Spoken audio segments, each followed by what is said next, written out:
Rev it up and welcome to Cars Yeah, show number 1154. Taking that first step off the ship and going to that cubicle and being out of my comfort zone, but still looking back, having done well. This is Cars Yeah, where you'll enjoy interviews with inspiring automotive enthusiasts. Mark Green is here to provide you with a fuel injection of automotive inspiration. So get in, sit down, buckle up, and get ready for a wild ride here on Cars Yeah.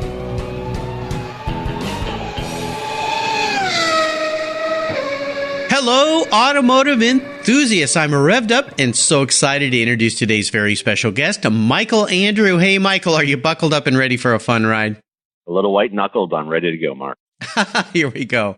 Michael Andrew is the director of Redline Oil. Redline Synthetic Oil began creating lubricants for the racing industry in 1979.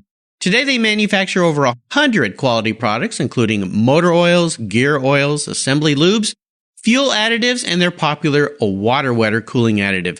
Prior to leading Redline, Michael was manager of midstream business development and JVs for Phillips 66. He's been in the oil and gas industry for nearly 20 years and has held positions in offshore operations, sales, optimization, strategy, and business development. Michael graduated from the United States Merchant Marine Academy in Kings Point, New York, with a BS in Marine Transportation, and received a commission as an officer in the U.S. Naval Reserve and a USCG Unlimited Tonnage Merchant Marine license. Michael, I have told our listeners just a little bit about you. Would you take a brief moment, share a little bit more about your career, your business, and a very obvious passion for automobiles and motor oils? Thanks, Mark, for having me. I'm honored to be here. I know you've interviewed a handful of people that were directly or indirectly associated with Redline over the years. My predecessor, Cameron Evans, Jim Morris, James Clay. Yeah. So I'm honored to be part of that. Absolutely. That yeah, I think you nailed it. I've worked for Phillips 66 for almost 2 decades now. Started on commercial tankers, hauling Alaska North Slope crude from Valdez to various points in the Pacific Northwest and California. And every now and then they throw us a bone when we go to Hawaii. But I've worked through different roles. And the last couple of years, I've been here at Redline. Phillips acquired Redline back in 2014. I came in 2016 and took the reins from my predecessor, Cameron Evans, who's now CEO of a company called Nateo down in Dallas. And we keep in touch. But I think, probably the best thing I can say for your audience is that I consider myself an enthusiast, not a maven, not a hardcore gearhead that the crowd that I'm exposed to here at Redline day in and day out. But I have a passion for oil, and I have a passion for being part of something that manufactures something that's different, that works. And that's my background. Is I come from the oil side, and I really love what we do here at Redline. And through that, I've become enthusiastic about vehicles, cars, boats, trucks, motorcycles.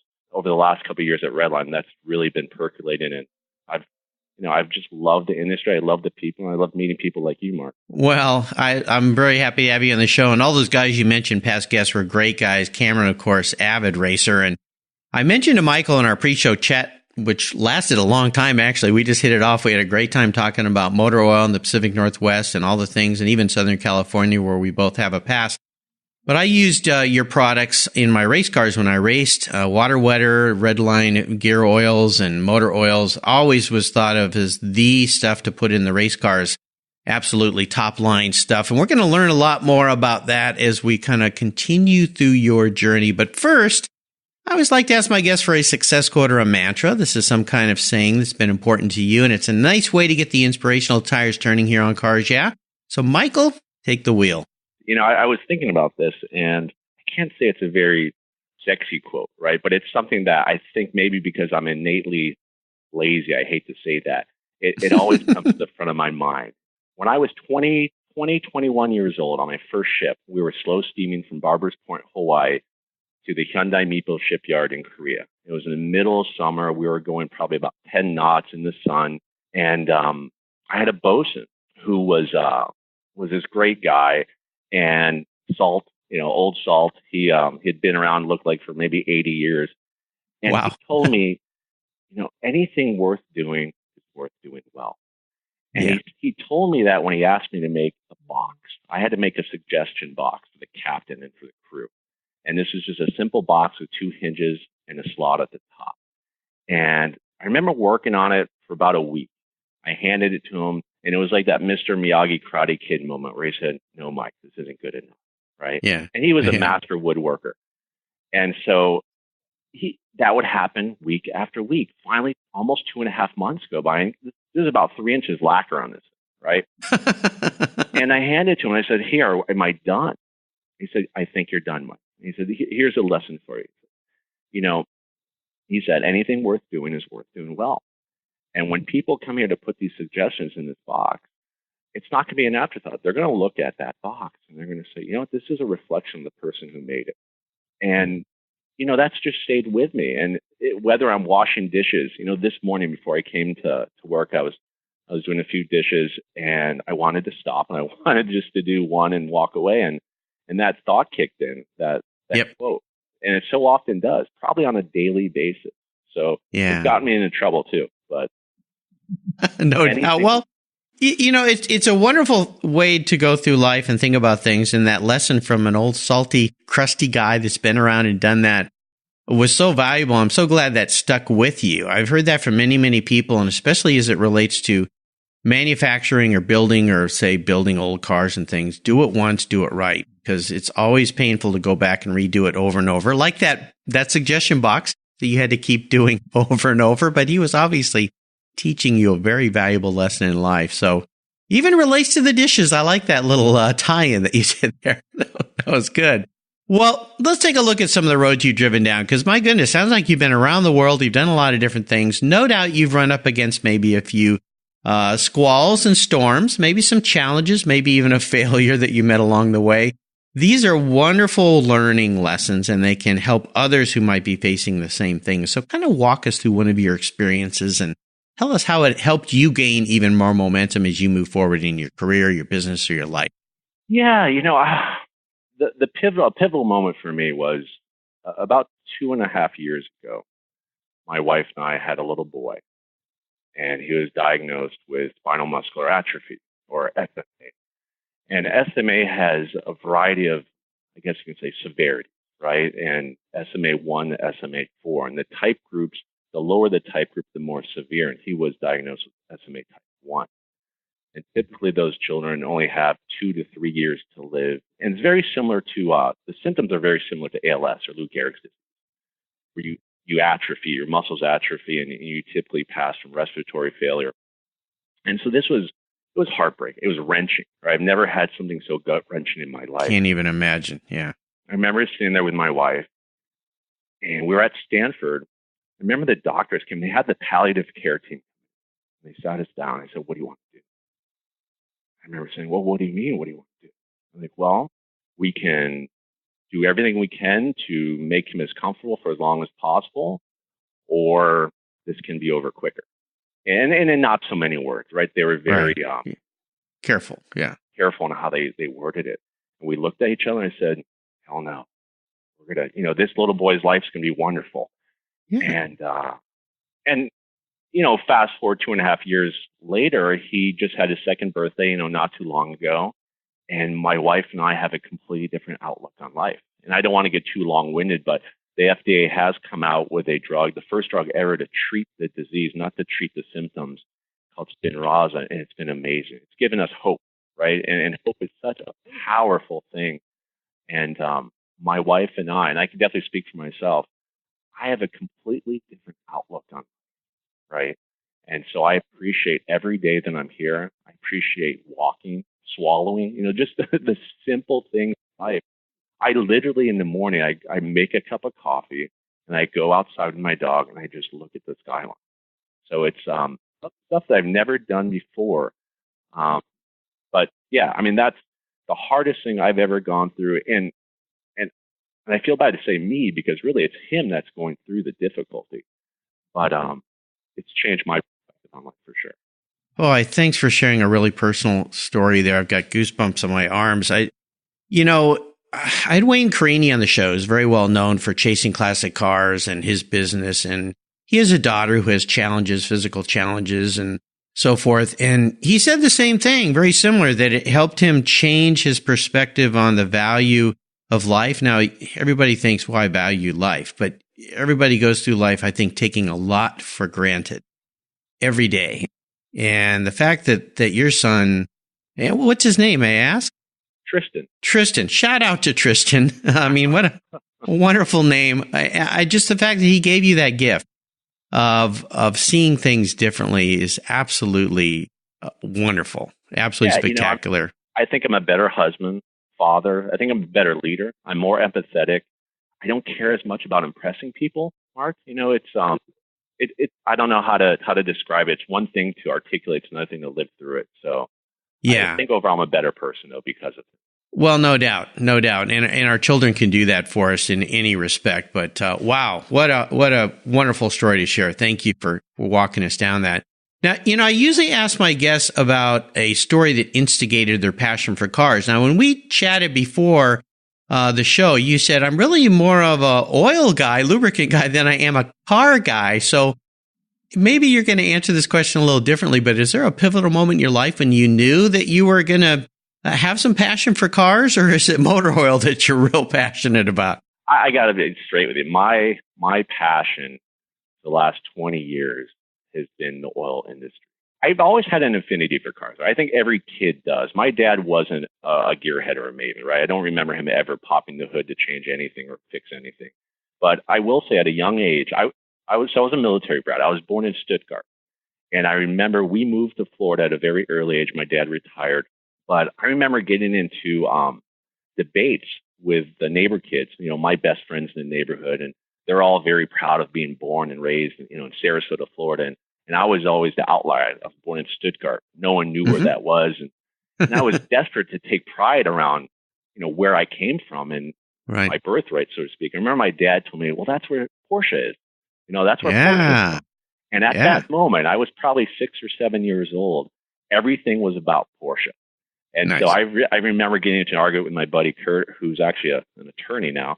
But he was arguing that Don Johnson's white Testarossa, right, was the best thing since sliced bread. And I remember arguing Tom Cruise's 928, right, from Risky Business was the best. Oh, yeah. And there was no internet back then. So I had to go to the library. I had to research everything about the 928. And I mean, at the end of the day, it wasn't even close.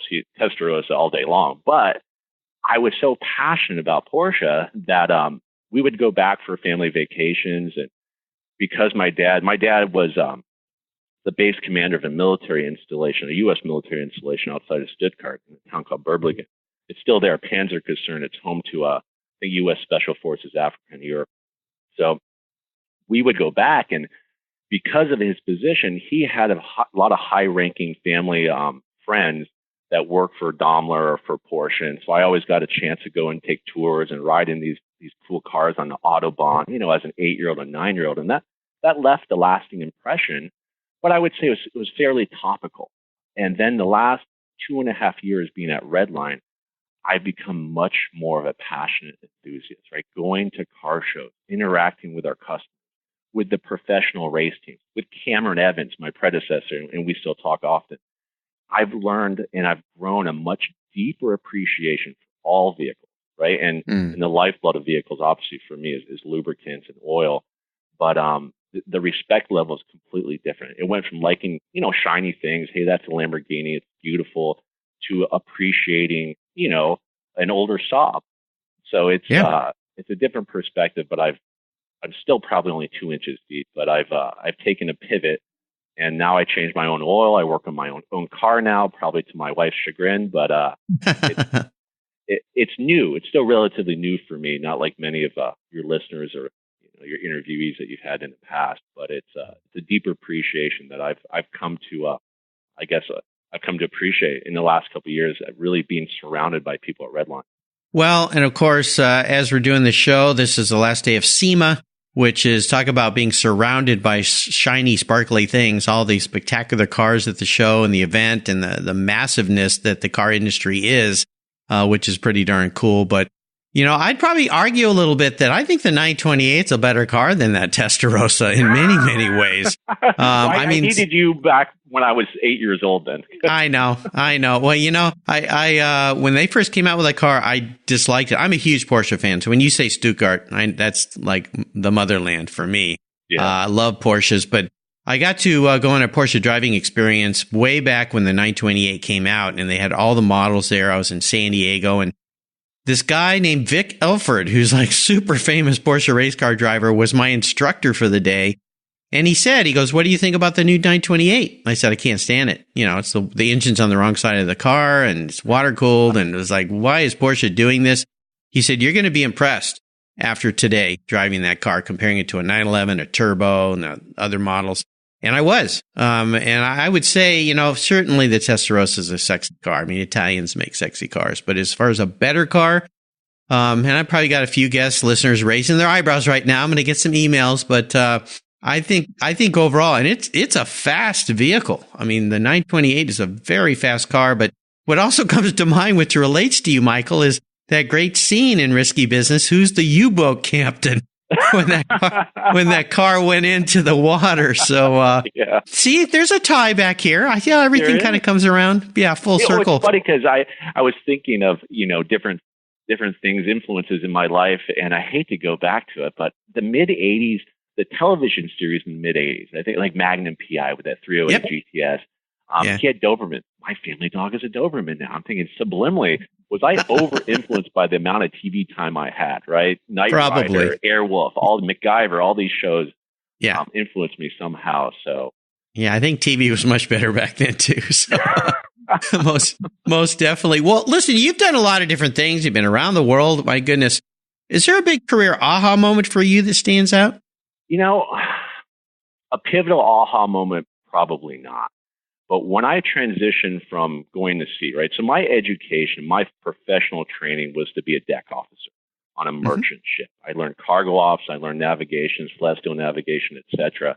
When I made that shift from shipboard life to shoreside, it was because I got married, I had a baby, and I didn't want to be gone half the year. And I knew I had to take short-term pain for long-term gain, and I'd have to retrain myself, but it would be easier to do it now versus 10, 20 years down the road. But to me, the scariest thing was taking that young family from San Diego to Houston, Texas, and becoming, I hate to say, a desk jockey, and really retraining myself for a career that was on land. And I took that risk, and we took it head on as a family, and I did pretty well. And then in 18 months, I went into marketing on the motor fuel side, which was completely foreign to me for the 76 brand. And I did pretty well there as well. And so what I learned from that is that, my confidence grew, and I was willing to take more risks. And in life for me so far, and the 2 decades or so that I've been with Philips, every couple of years, they put me into a new role that, quite honestly, I know nothing about. And usually within 12 to 18 months, I get up to speed pretty quickly, and I do fairly well. I'm probably still, like I said, a mile wide and an inch deep, but I'm not afraid to take risks anymore. And they're calculated risks, but it's something that I would say to when I talk to younger people, especially interns or new hires, that don't be afraid to get out of your comfort zone. Right? Of course, yeah, most important. Yeah, as long as it's not something that you need some sort of doctoral degree or something, you're not going into rocket science. Right? I would say it's typically stuff that you can learn on the job. And if you have a strong work ethic and a propensity to learn, you're going to do okay. And I'd say my aha moment is taking that first step off the ship and going to that cubicle and being out of my comfort zone, but still looking back, having done well. It's absolutely imperative. I think it's great when larger companies do that with people. And sometimes you say, why do you keep moving people around? But yeah, it's to make them more rounded, and it helps you become a better leader down the line because you understand all these different aspects to the business. It doesn't mean you have to be a brain surgeon and have to go in there and, with a scalpel. That's a different career path. But I think it's great. Well, I've got a friend listener, Bill, who's out there probably laughing right now because he is a brain surgeon. So, yeah, not everybody can do that very well. It's definitely specialized.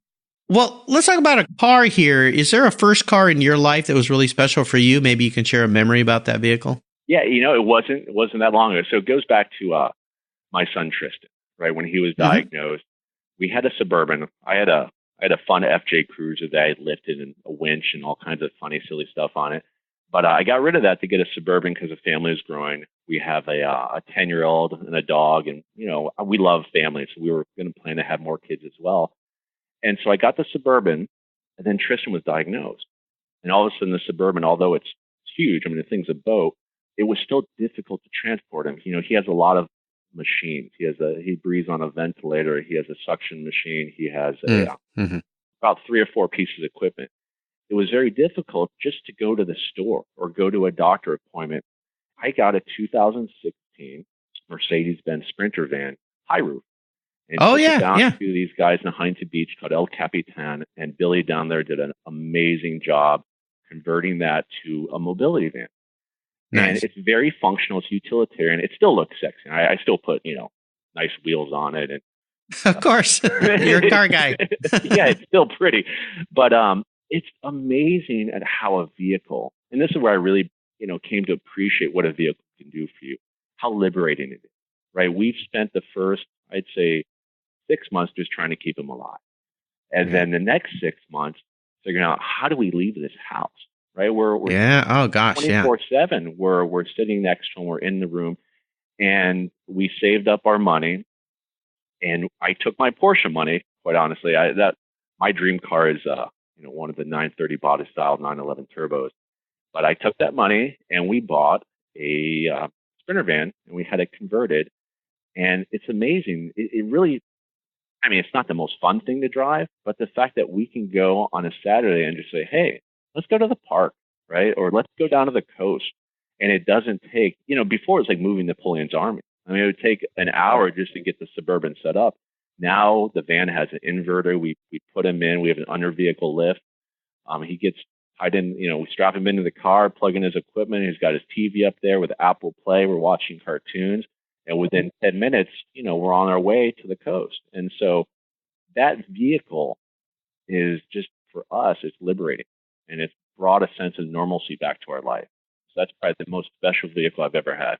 What a wonderful story. That's, remember when our children were born and the first time we went anywhere with them, like we went to the mall. And I think now how silly we were because of what your challenges are of, oh my gosh, we got to get the stroller and we got to do the bags and all this stuff. And it was seemed like this big deal. All of a sudden that just evaporated out of my brains because of what you're challenged with. But those Sprinter vans are great. They're cool looking. I was at the Ironstone Concours a month or so ago, where Mercedes had a beautiful display of new vehicles, and they had one of those there, which was kind of an executive version versus a limousine, and much more room. Yeah, very cool. They're really great vehicles. So very, very nice. Well, how about seller's remorse? Is there a car you've owned and let go that you wish you had back? Not really. Every vehicle I've had was in a certain season of life or a chapter of my life, and it was fun. And I remember having a 370Z back in 2009, and I had a lot of fun with that car. But when I moved to Portland, the roads, the conditions, it just wasn't. I had fun for the time, and I sold it. I think that car, probably out of all my cars, maybe 10, 20 years from now, I'm going to regret. But man, that was such a beautiful car. I had so much fun driving it. There's absolutely nothing practical about it. And it was my daily driver, and it was the only car I had at the time. But maybe that's the only one. Otherwise, I've enjoyed cars as I've had them. And when I sold them, it was time to move on, and there's no looking back, at least now. Well, that's a good way to go through life. Yeah. I've had way too many remorse stories that bug me that I should have never sold that car. But no, I understand. A lot of cars I spent way too much money in aftermarket parts. There's nothing wrong with that, Michael. When I sold them. That's normal. That's just normal. You don't count that money spent. Yeah, you don't add that up. Don't even write it down. It's not allowed. So I have friends who do that, and then when they sell it, they take the time to take everything off and put all the the stuff back on. Well, I look back and I'm like, how much money have I just given away? But yeah. Oh well. You enjoyed the experience. That's the most important thing. Well, I would love for you to share a little more about what has you and your team there at Redline Oil excited and fired up. Here we are at the end of the SEMA week, a fantastic SEMA week. I mean, again, my 30th year down here in Vegas, and it's just spectacular. But what has you excited and fired up that you want to share with my listeners about Redline Oil and what they can expect as they look into your product line. I mean, most of my listeners already know about who you guys are, but here's your chance to kind of pitch the company. Yeah, well, thank you. Those who know us, we've been around for almost 40 years. Next year will be our 40th year. They know us for quality, right? We make a premium product. Everything that we make, bumper to bumper, has the best chemistry for protection and performance. It's designed for vehicles. And the one thing that we've always been missing was factory warranty. Many people, they don't realize that when you see a lubricant, whether it's a gear oil or a motor oil that says full synthetic on the bottle, doesn't mean it's the same as another bottle that says full synthetic, right? Primarily with Redline. And I won't go into the legality issues back in the 90s that created that kind of quagmire.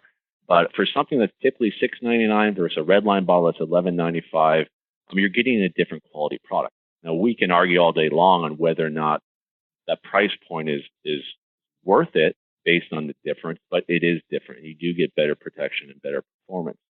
But the one area that we've always had a challenge with, and the area that I think we need to grow in order to be viable as Redline 20, 30 years, for another 40 years, is in motor oil, right? Motor oil is a consumable, much more so than gear oil is. And more so, we need to be viable. We need to be in the hands of professional installers, whether they're the German Bavarian Auto Works of the world or the Quick Lubes of the world, like what you see in most places where most people go. And the way you do that is you have a lubricant, a motor oil, that's OEM factory warranty.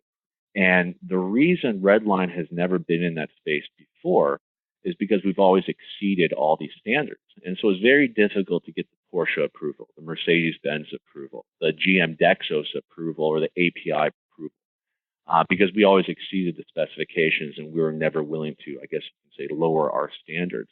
And I use this analogy a lot. I apologize if I'm going off tangent and getting a little long-winded here. But in Porsche in the 90s, I always go back to Porsche. They came out with the Panamera, the Cayenne, the Macan. The true diehards, probably like yourself, are thinking, oh my God, this is the end of the world. Right? I remember our family friends in Stuttgart who worked for Porsche, where they were talking about quitting, right? This is blasphemy. Well, what did it do? It brought in a significant amount of cash. And it gave the consumer what they wanted. As they got older, as they had kids, they still wanted a performance sedan. They wanted a performance SUV. And so Porsche gave them what they wanted. And they still make beautiful 911. Right? They still have the GT2 RS, the GT3. I mean, they still make beautiful sports cars. And so at Redline, as I've taken the helm, I wanted to pursue OEM-approved motor oils. And at SEMA, we're launching what we call our professional series of motor oils. And so we have Porsche approval. We have BMW, Volkswagen, Audi. We have the GM. We have API SN Plus, which is the new classification for low-speed pre-ignition. Now, these aren't your PAO ester-based, top-end premium Redline lubricant, but they're mostly Group 3 PAO products still, and they're all full synthetic, but they have the OEM approval. So the tolerance that the OEMs dictate, right, have to be met, which means that we can't use as much zinc thiophosphate as we use in what we call our high performance line. But we still are able to design around the specification to exceed the standards, but still remain within the tolerances. And we produce it, locally here in Benicia, Northern California. And so for OEM approved oil, we think we have some of the best. And it's not necessarily lowering the standards of Redline. I don't look at it that way. I look at it from feedback I've gotten over the years from Redline enthusiasts that say, yeah, you know what? I pour your gear oil, but I don't pour your motor oil. And from the professional installers, they say, we need that OEM approval, especially if the vehicle is still under warranty. And so now we have it, and we're proud to launch it. We're launching it at SEMA, and it's going to be available hopefully at your local installer pretty soon.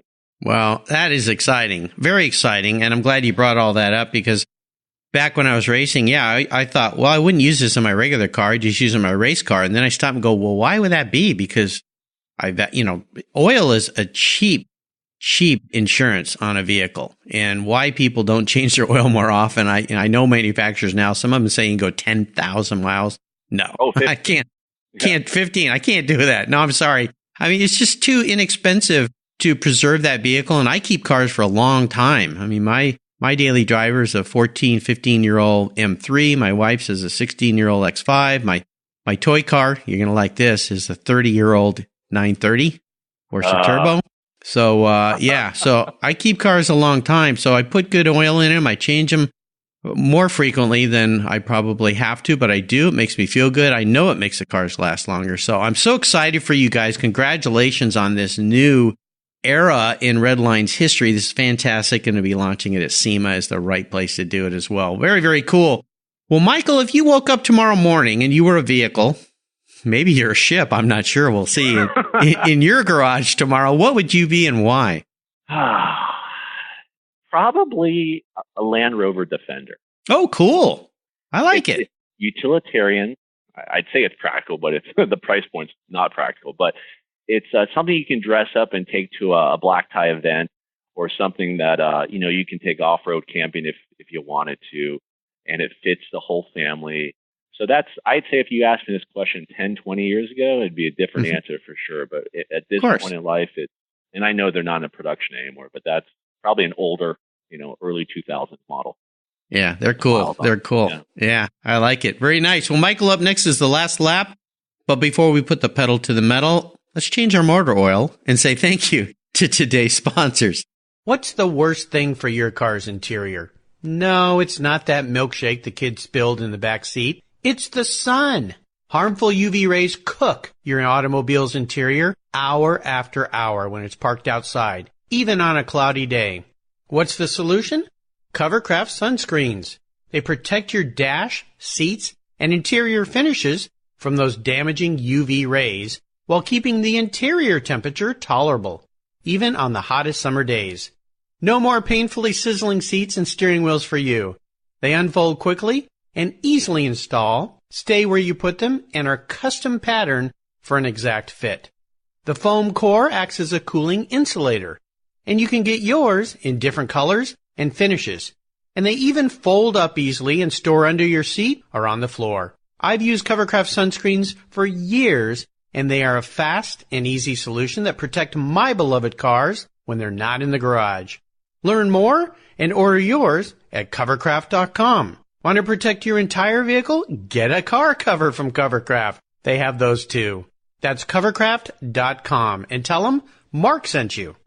What's every automotive enthusiast's dream? To design and build that perfect garage. My friends at Metron Garage are a group of creative talents who've combined their passion for cars with their careers in architecture. Their service includes unique garage design and state-of-the-art fabrication. They will create the coolest custom garage for you and your vehicles. Metron Garage's system features fully engineered commercial-grade material and structural framing that's stronger than traditional construction. Their designs are pre-engineered to meet your building codes for fast, bolt-together construction. With over 25 years of experience, you'll see a 3D rendering to visualize your custom garage, and the final structure will fulfill all your storage needs. Contact Metron Garage today and begin realizing your dream garage. Go to metrongarage.com. That's metrongarage.com. Garage is built for discerning enthusiasts. Where it's not just a garage, it's where your dream garage comes true.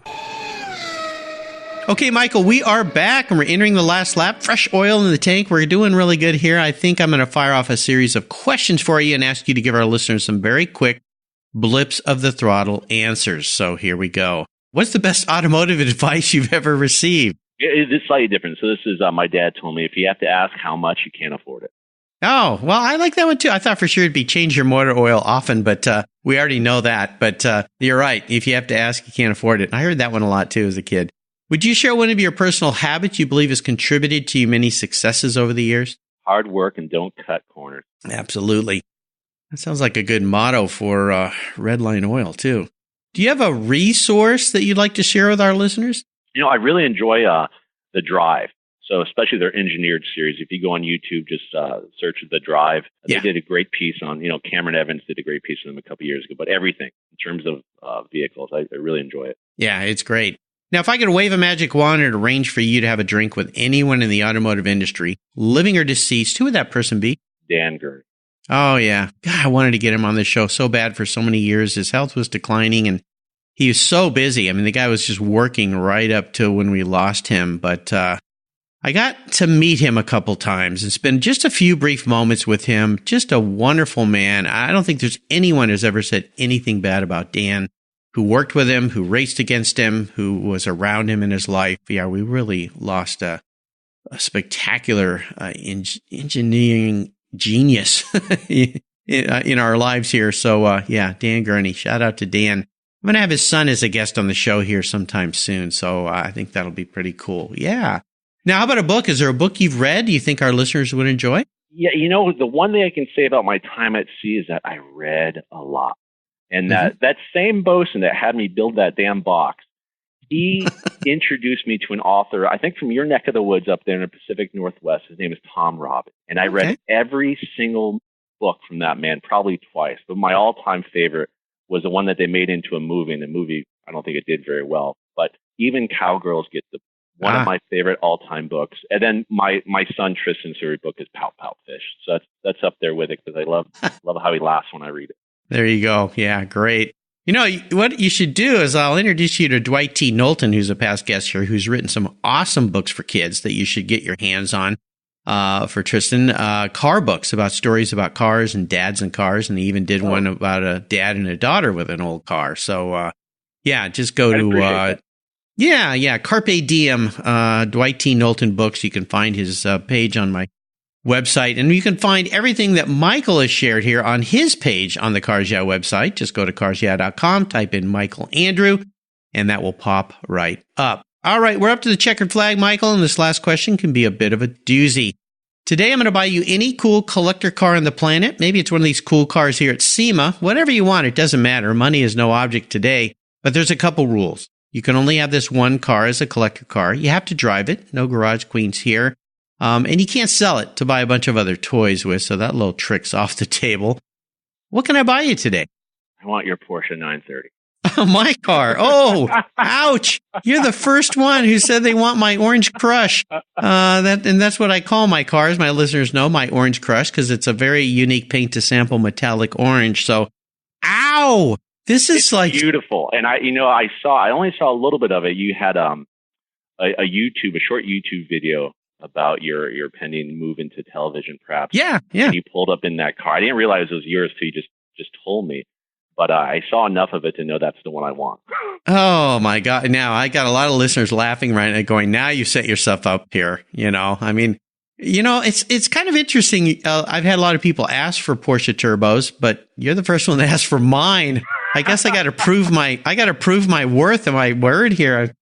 Oh, ouch. What it was is, growing up, that was in the mid-80s, late 70s and mid-80s, my vulnerable years, so to speak. That was a car I always wanted. Oh, yeah. And there was a time, probably in the 90s, where you can pick them up for fairly, I don't want to say cheap, but affordable. No, they were. Yeah.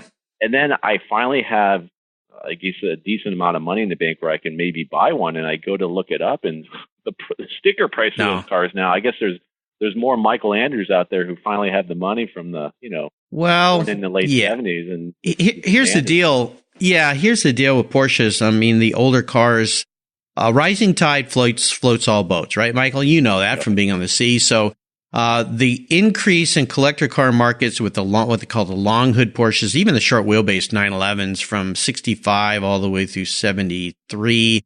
And even now starting to get into that kind of odd area of 74, 75 through 77 where they had some engine issues. But it's brought everything up. And when I got my car, luckily, the prices were pretty low. It was about 8-9 years ago. But now they've kind of, they kind of went really high. They've dipped down a little bit, but they're still quite expensive. But oh my, this is a tough one. Well, Michael, you have taken me on a great ride today.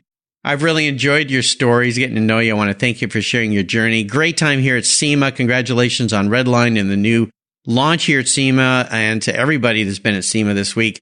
I want to have you offer one parting piece of wisdom or guidance before you drive off in the sunset in my Porsche Turbo Orange Crush. So sorry, Ow! Ow!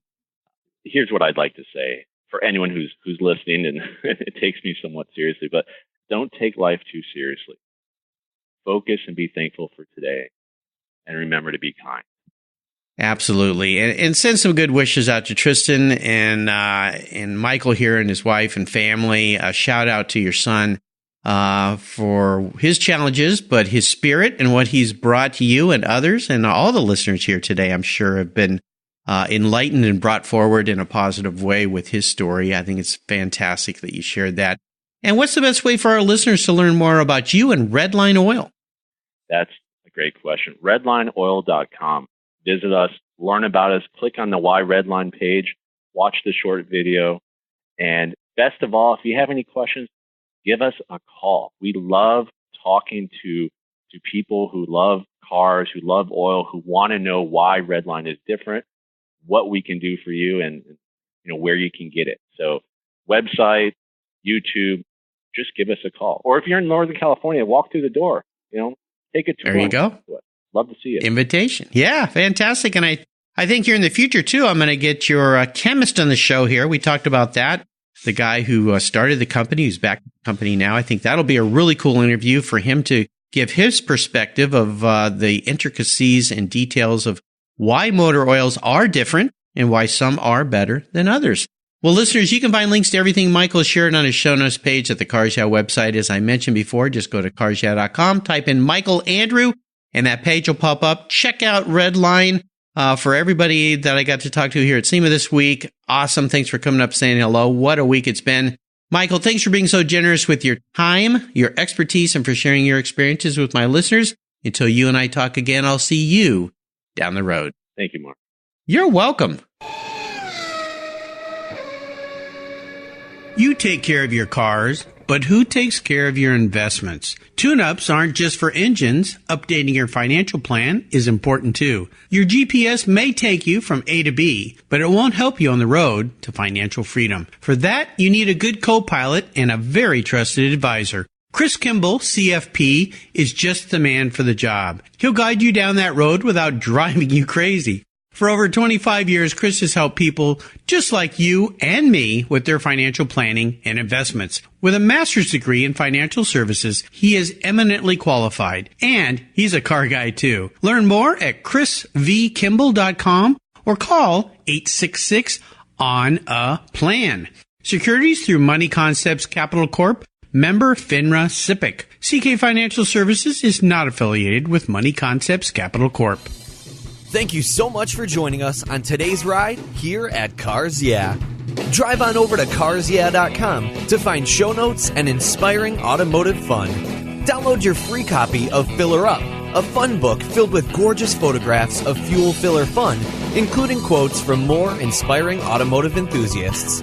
Download your copy today, and we'll see you next time on Cars Yeah.